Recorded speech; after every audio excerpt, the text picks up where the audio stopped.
Well, all right, like Scott said, my name is Ryan. I'm with the Casper Fire Department. Today we're going to talk about fire safety, and we're going to go over a program today that was designed by FEMA, which is the Federal Emergency Management Agency. And they basically have made up a checklist for fire safety. So they do talk about older adults and fire safety.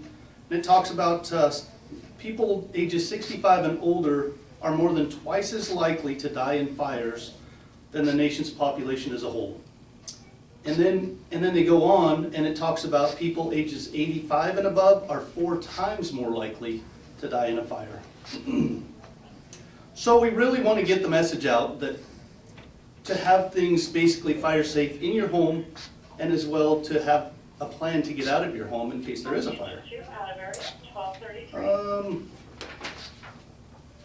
So the first thing they do is we've got this checklist that they talk about, and it's basically a home safety checklist. And the first question that they ask is, do you have working smoke detectors in your home? Which obviously they're the #1 thing for us because they alert us if there's a fire in the house so we can get out. They're in a commercial building, they look a little different than what they do in the residential homes. The smoke detectors they have today that they're selling on the market today have a 10-year battery, so you never have to worry about changing the battery again. They're only good for 10 years, so what they want you to do is write a date on them, some sort, mark it in your calendar, so in 10 years, those units need to be taken out of service and replaced with new units. So we don't have to worry about changing the batteries, which everybody knows, a lot of times, we didn't change those batteries, so they didn't work very well. So, do they do things like chirp or that kind of thing when they're reaching the end of the life? Mine does. Yeah. the older ones do. The 10-year batteries, I don't know, to tell you the truth. Yeah. Hi there. May Come I? on in. Didn't mean to lock you out, no. Absolutely. There, well, just in case someone else comes in. Thank you.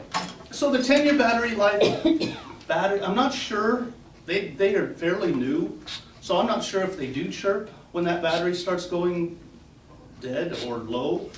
I would assume that they would. I'll have to do some research on it. That's a great question. I know that my older ones, and mine are all Right. antiques I got in the house, but So, And it always seems like they chirp at 2 in the morning or something like that. and then you're looking around, where is that chirping come from? But a lot of the problems with having a battery, these new units are completely concealed. You can't even get to the battery in the new ones. And what they're finding is a lot of people the kids would need a 9-volt battery. Well, they didn't have a 9-volt battery, but they knew there was a 9-volt battery in their smoke detector, so people were taking them out. Or it would chirp, or something to that effect, or they were cooking and it would go off, and they would disconnect the battery, because they didn't want to hear that. When in all actuality, we really do need to have them hooked up, working, test them monthly. Ideally, that's the best bet. If I carry around a little pole in my truck when I do inspections, so all I have to do is walk around. I don't have to get on a ladder or anything. I can just reach up and push the button, so you can test it monthly. Do they have to be hardwired now, or? On new homes, yes. All of the code requires them to be hardwired, so if one detector goes off, they all go off in the house.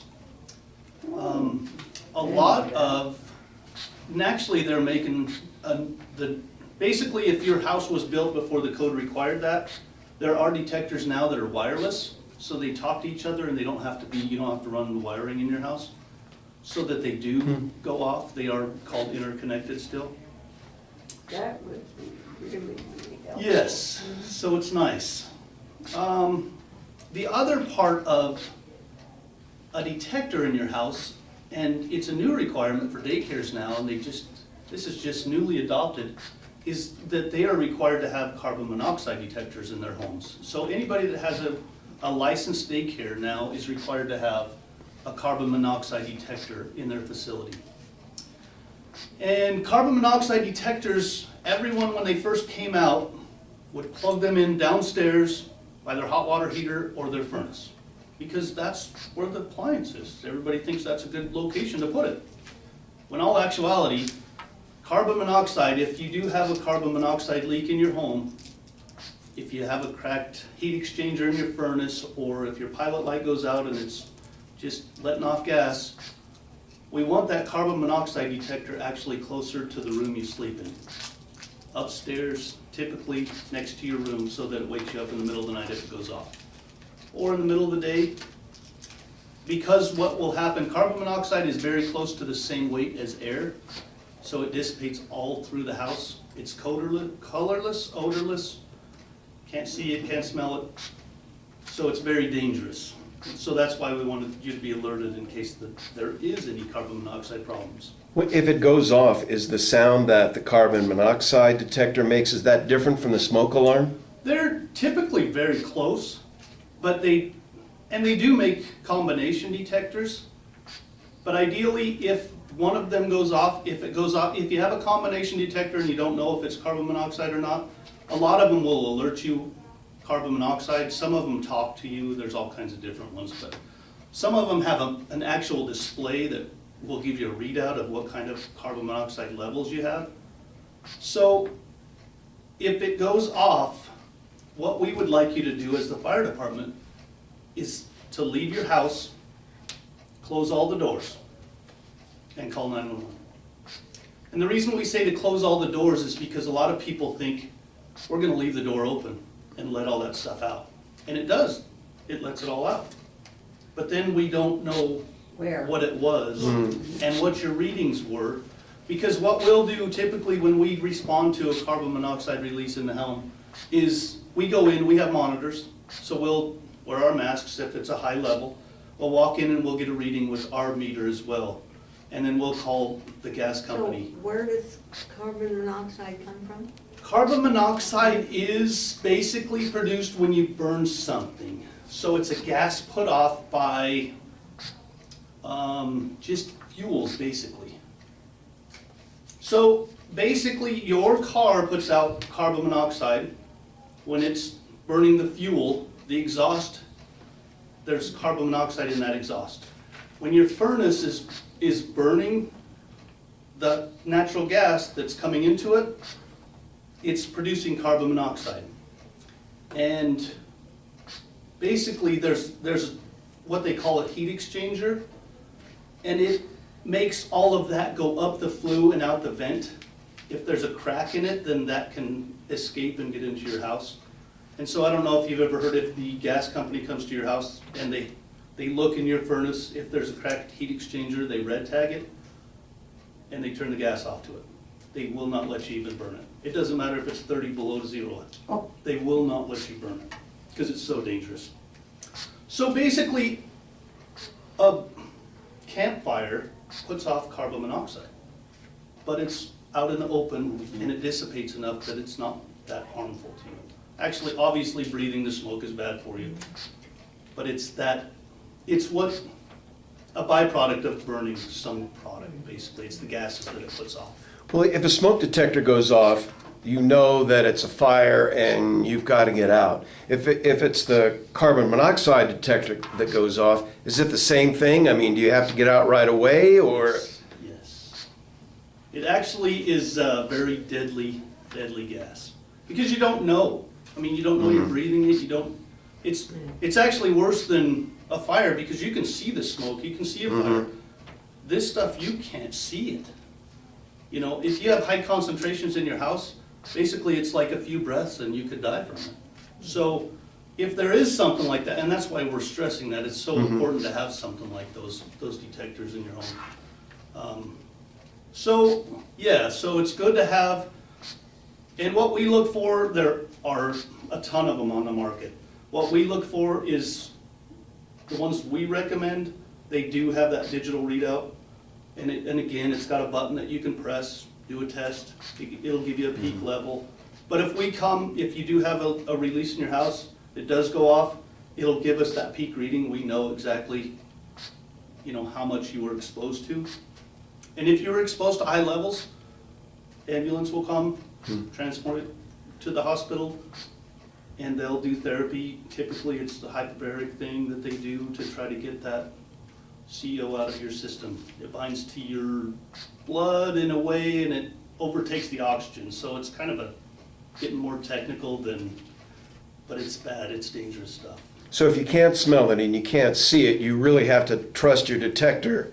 If it goes off, you don't go hunting around trying to find out where it is. You need to get out. Yep, Okay. absolutely, absolutely.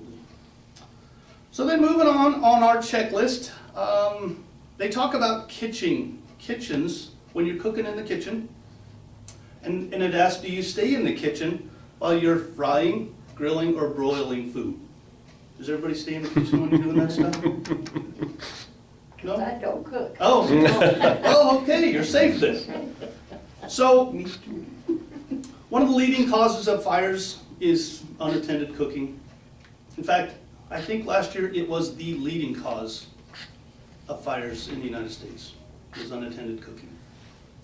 The next thing it goes on to is talks about space heaters. Obviously in Wyoming it gets cold. People's houses aren't insulated real well, or they don't want to use their furnace, or it doesn't heat very well. It might be an older furnace. People use space heaters. We see it a lot in offices. Ladies' their feet get cold. They have a space heater underneath of their desk. It talks about having, so if you do have a space heater, you need to make sure that nothing is even 3 feet away. That's the distance we want, 3 feet away from that space heater, from anything that can burn. So they talk about, we call them combustibles, so any kind of wood, plastic, anything like that will burn. So metals, things like that can be closer, but we need to be careful with those because it's going to heat them up and they can burn you as well. So. Could I go back to the kitchen for just a second? Sure. How do you know if you have a grease fire or something, you come back in and there's a grease fire. How do you know when it's something that you think you should take care of, and how do you know when it's time to get out and call 911? Okay, so the first thing is, if you feel like you can't take care of it, then it's too big for you to take care of it. It can be a tiny fire, and it might be more than what you're willing to put a lid on even. So in that case, get out, call 911. It's basically the person. If you feel comfortable enough to stay calm, put a lid on a grease fire, because that's what we want you to do. If you have a skillet and you have a grease fire in the skillet, we want you to put a lid on it, and that will smother the fire because it takes away the oxygen. We'll go into a little bit of fire. What fire needs to be a fire? It needs a fuel, it needs oxygen, and it needs heat. So those three things, actually, when I first came on the fire department, they called it the fire triangle.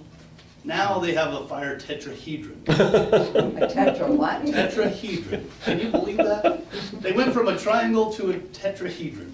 So they added a component, and it's basically a chemical or a reaction. It's basically, it causes something to happen. It's someone placing a match close to this, lighting it on fire, essentially. It's something to start the fire. So you can have heat, oxygen, and a fuel, wood, something like that to burn, and it's not going to burn, obviously. You can have all three of them together and they're not going to burn. But you need that fourth element, the actual flame, something to cause it to start burning. Mm-hmm. And it doesn't even have to be necessarily a flame. There are some parts spontaneous combustion. I don't know if you guys have ever heard of spontaneous combustion. Mm-hmm. We see it a lot with oily rags.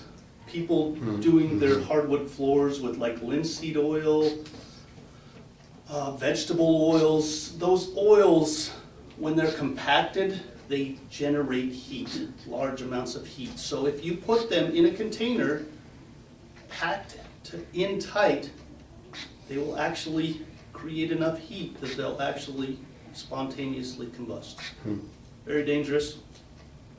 We see it actually, we've seen it in restaurants, washing their rags that they've been wiping counters off with grease.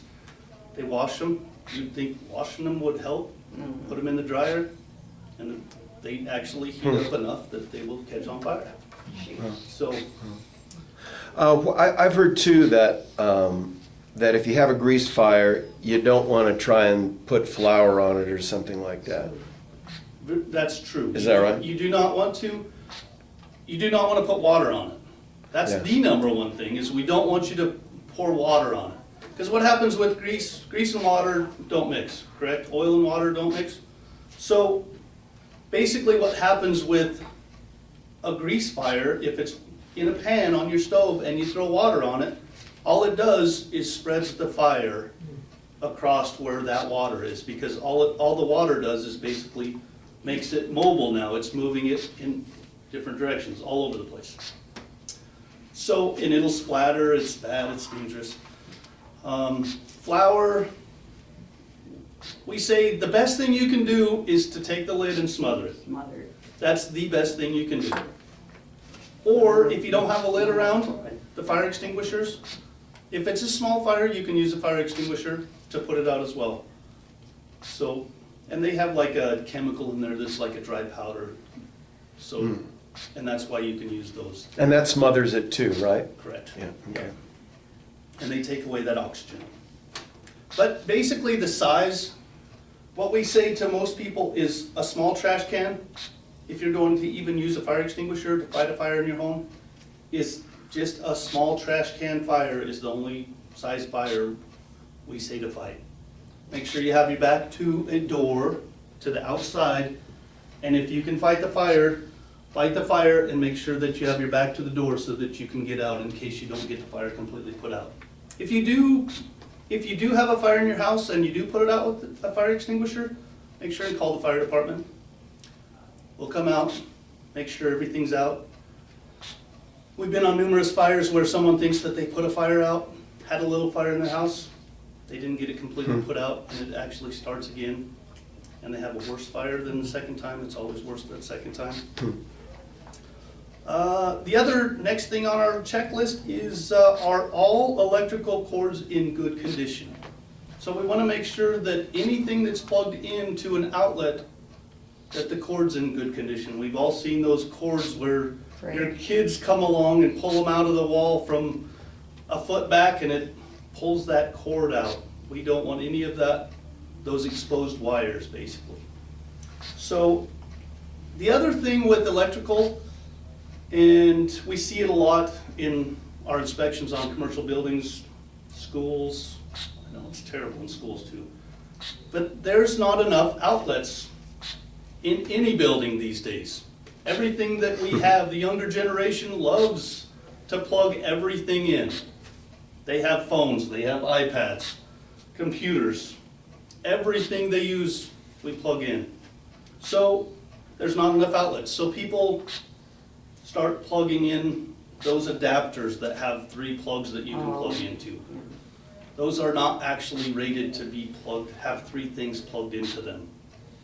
So what we recommend is they make surge protectors. So they're a strip of 6 plug-ins that have an actual plug or a switch.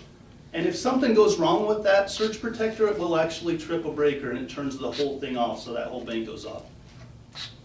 Do those protect against things like lightning too?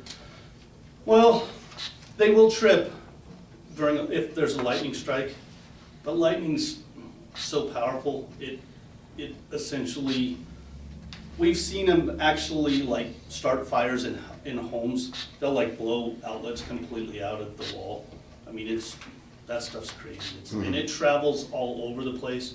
It'll damage TVs, you know, and computers, things that aren't even plugged in. It damages. Sometimes it's so powerful.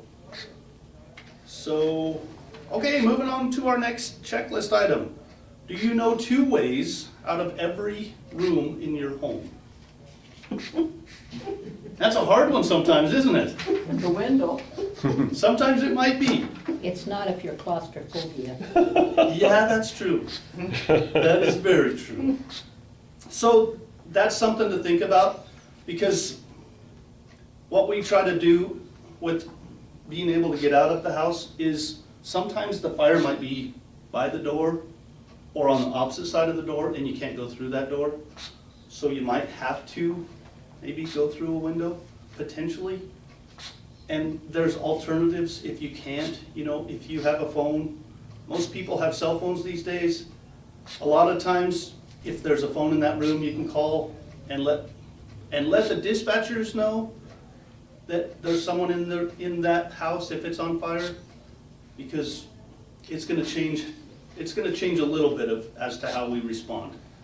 We're gonna do the same things typically on every fire. We're gonna search for somebody in the house before we do anything else. But our number one priority is to put that fire out. Because if we put the fire out, then it mitigates the dangers. So, fire grows very rapidly. I have a video of a fire we had here not too long ago, and it's from a police car. And he shows up on scene, and you can see the fire, and it's about like what I'm talking about, that foot tall fire, you know, small. Just like the little trash can fire I'm talking about. And he sits there for a minute. He's got a little clock on his, and then you see the fire getting bigger and bigger. And then he gets out, and he takes some pictures of it. And in 3.5 minutes later, he puts the fire out. And the fire started down below a window, exterior.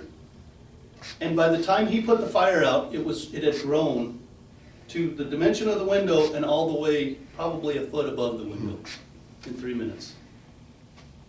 And it would have grown much, much bigger than that if there was more fuel to consume, basically. So a lot of things, I just took a fire investigation class 2 weeks ago down in Colorado. And he talks about fire growth. And we do a demonstration. If you guys ever get a chance, if you ever hear of a side-by-side burn, it's a demonstration on fire sprinklers in a home. So what we're trying to get pushed through is to try to get people to say, let's put sprinklers in your home to put fires out. In case something happens and something catches on fire, those sprinklers, for minimal costs, if you're building a new construction home, you can add this feature to your house. And when we go into a fire, our minimum that we will pump through the fire hose is 125 gallons per minute of water. So when we go into a structure fire, we're pumping 125 gallons of water a minute onto that fire. So in a building that has sprinkler systems, that sprinkler head is putting out like 13 gallons a minute. And the sprinkler, typically one sprinkler will put out 90% of the fires that they can encounter. With one head, that's all that goes off. So basically, what we're trying to do is we show this side-by-side demonstration of a house built in like the 70s that has all natural wood furniture, cotton materials, and then we do a house that's basically has the new sofas of today. They're the polystyrene, whatever the plastic, they're all just a man-made material. But everything that we have today, basically, that we're sitting on, this chair, except for this little frame right here, every bit of it is plastic. Every bit of that chair will burn like that. It's unbelievable how much that burns. And it gets so hot, it's unbelievable. This little trim around here is all plastic. The wood on this is glued together. There's a glue. It's all just pushed together, little wood chips is all it is. Burns very, very rapidly. So what we show in this side-by-side demonstration is we've got a sprinkler in the room, in one room. We show that, first of all, we'll burn both rooms together, and it shows how long it takes. We used to have a 20-minute timer when we go into a house, and they would let us know, you've been in this house for 20 minutes. Are you getting control of the fire? Because if you're not, you need to get out and think about doing something different, because the fire is going to be growing, you know. Typically, when we go to a fire now, the fire has already come to flashover. And basically what flashover means, that everything in that room has gotten hot enough that it's to its ignition temperature, and everything in that room has caught on fire. And nobody can live through a flashover. Nobody lives through, firefighters, nobody. We can have our protective equipment on, completely 100%, and everything in that room burns. It's giving off its gases, it's at its ignition temperature, everything. 1,600 degrees at the floor. It'll get up to 1,600 degrees at the floor. So, and that's happening in like 5 minutes in a room like this. It's crazy how fast it happens. So if something catches on fire, that's why we're saying have a way out. If those smoke detectors go off, react, get out. Don't say, oh, I wonder why that's going off in the middle of the night. You know, it's like, there's a lot of people do that. So would the sprinkler then put out one of those a fire with so much plastic and stuff in it?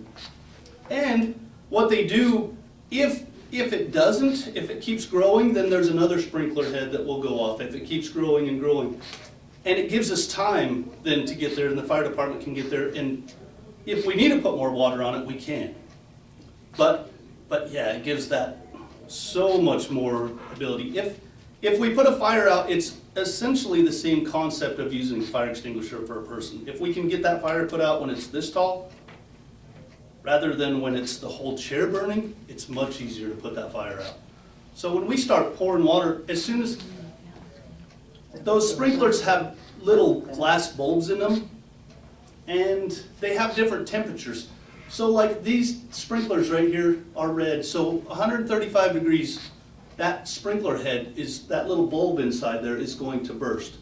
And it's going to make that sprinkler head open up and start spraying water.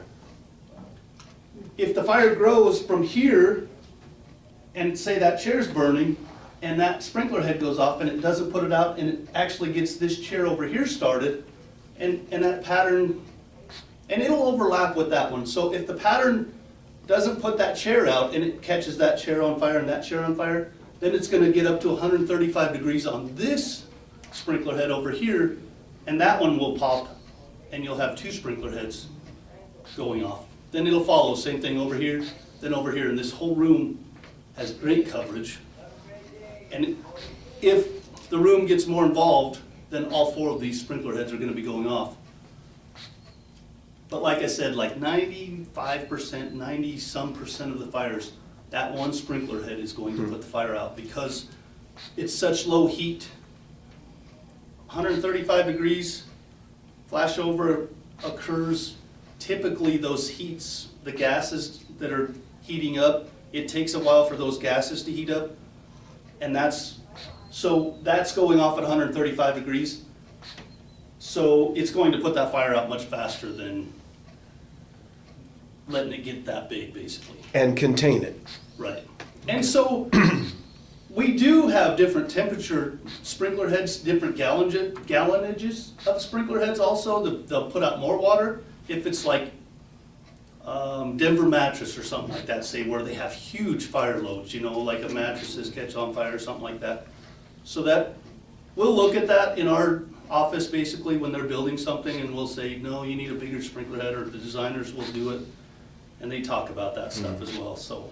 What about for something like a print shop, you know, that has all kinds of inks and things like that? What do they, how do they prevent? Yeah, basically it's the same thing. They take into account what they're building or what they're gonna have inside of that building, and we might say you need a, you know, extra coverage head, or this head needs to be bigger, or put out more water or something like that, so. Okay, so we've talked about smoke alarms. We talked about testing them monthly. They do make smoke alarms that, if you're hard of hearing, they come with a flashing light, so that they'll like strobe if they're going off, so if you can't hear them.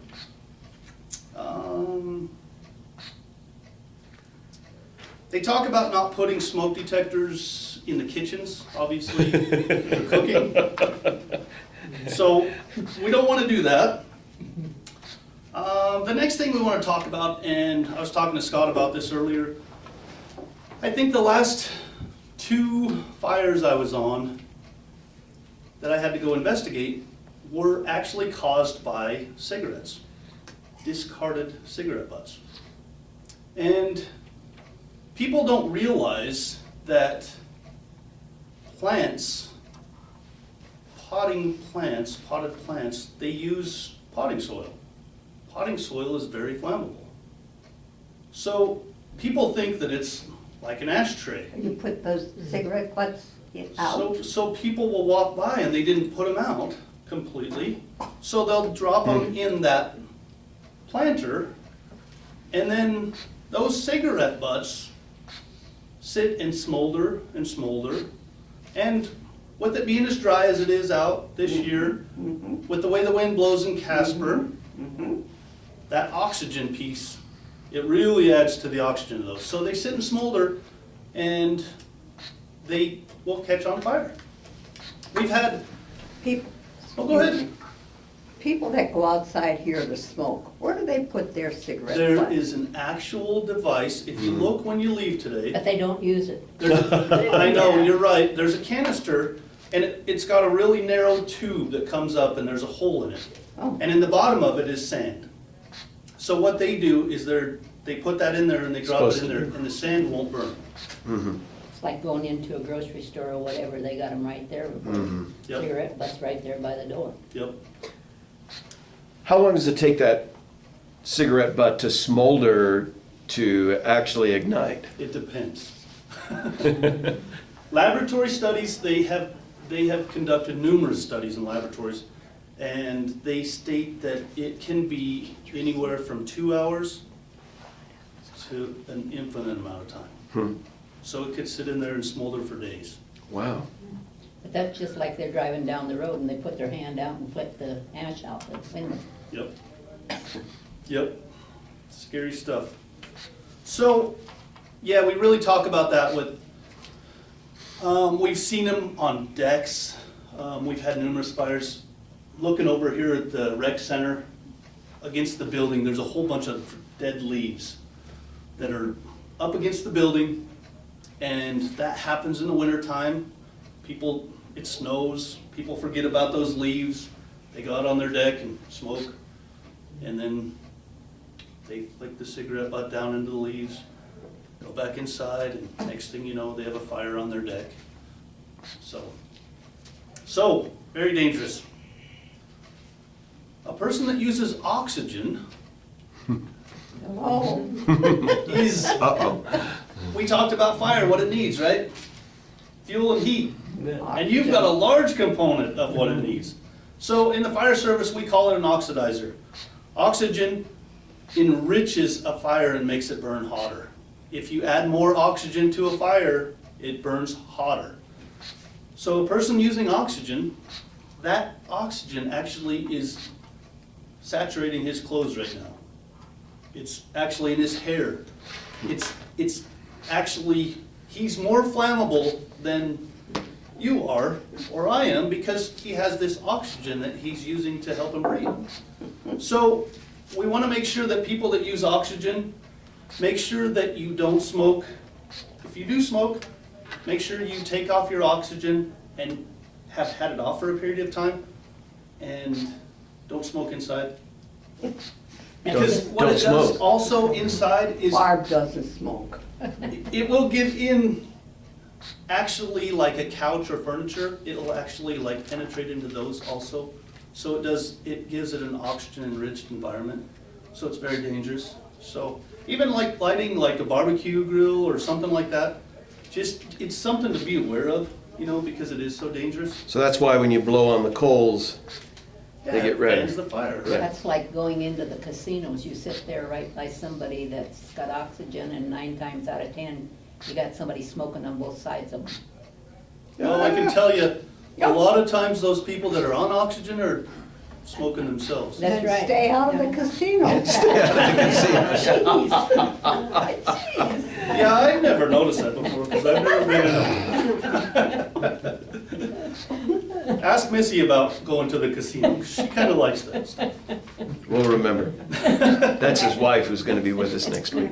Ask who- his His wife? wife is gonna be with us next week. But What you is do, she you gonna see talk- so much of excuse me, that, they're what is she right talking? there, right She's- beside you. We'll do a promo here for the tape. She's an instructor at the college Mongolian and grill. occupational therapy, and she's gonna talk about, Yep, making your homes and stuff safe from falls and that sort of thing. no Thank doubt. you. Yeah, that's smart. That's very smart.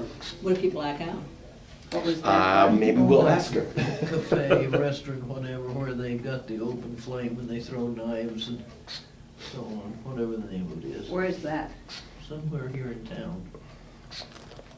I think that's the new, Oh, that's it, Shogun? Shoguns, yeah. Shoguns or Yep. whatever it is. I've eaten there. Yep. It's good. So talking about cigarette butts, it talks about if you have to smoke, smoke outside, or if you can't stop smoking, smoke outside, because I know you don't have to. It talks about never smoking in bed, because obviously the same thing can happen in a bed or in a couch that happens outside.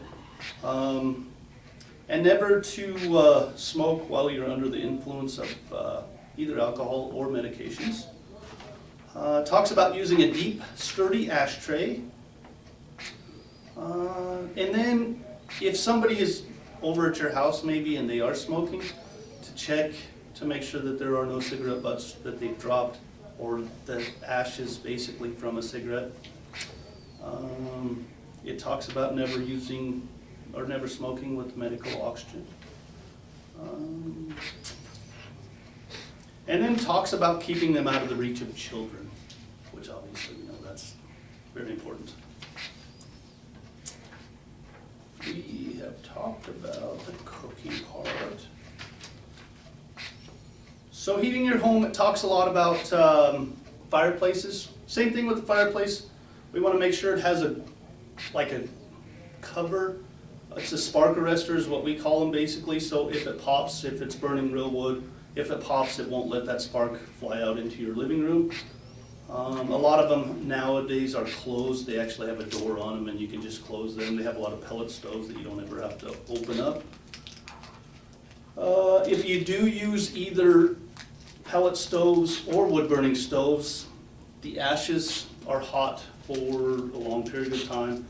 We want to make sure we discard them in a metal container that has a lid on it, because we've had numerous fires from people actually maybe putting them in a metal container, but then they put them outside and the wind blows, and next thing you know, they've got a fire.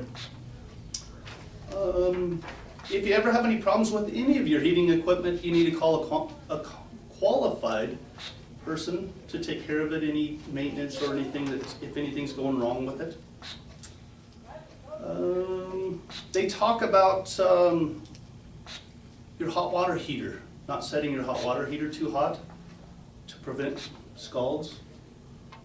And they put no higher than 120 degrees. So,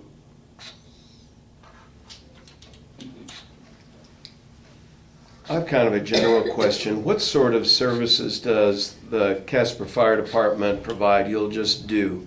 I mean, come out and inspect a home, or what kind of things do you do? sure. Well, in our division, I'm with the prevention division, so on our end of it, we will, pretty much everybody on the fire department, an engine company, you can call your local fire department or local fire station, and they will come out and check your house out to make sure it's safe, see if there's anything dangerous in the house. Most of the time, they'll call us to come schedule an appointment with you, but we can walk around and say, you need to get a surge protector instead of that plug-in, or you need to replace that, you shouldn't use extension cords, things like that. And then we will check the smoke detectors, make sure you have a carbon monoxide detector, things of that nature. We have a program for people that need assistance with smoke detectors. So we actually will install smoke detectors for people.